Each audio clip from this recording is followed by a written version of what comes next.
Number 1. MakeCode's Beta Editor. Use the top right button to open up the Settings menu. Select About and then click on the Experiments button in the pop-up window.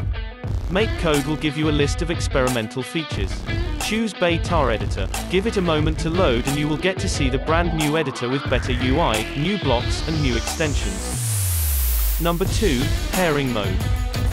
Go to Settings, Project Settings, and you will be able to switch between 3 modes on how to pair with your physical microbit.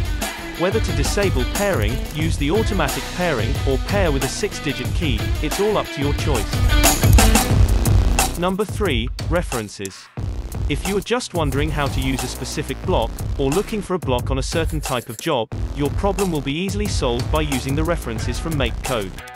Click the Help button to open up the drop-down menu and then select Reference, or just simply right-click on a block and choose Help from the context menu. Number 4. Simulator Console. Click on the Show Console button below the simulator to switch to the console page. It includes text output at the bottom and graph output at the top. Run the program and see how the inputs in the simulator change in details.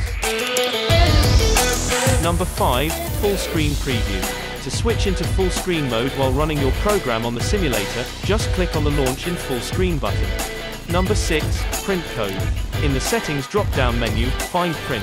Click on it and wait for MakeCode to set up a printer-friendly document of your coded program. Number 7. High Contrast.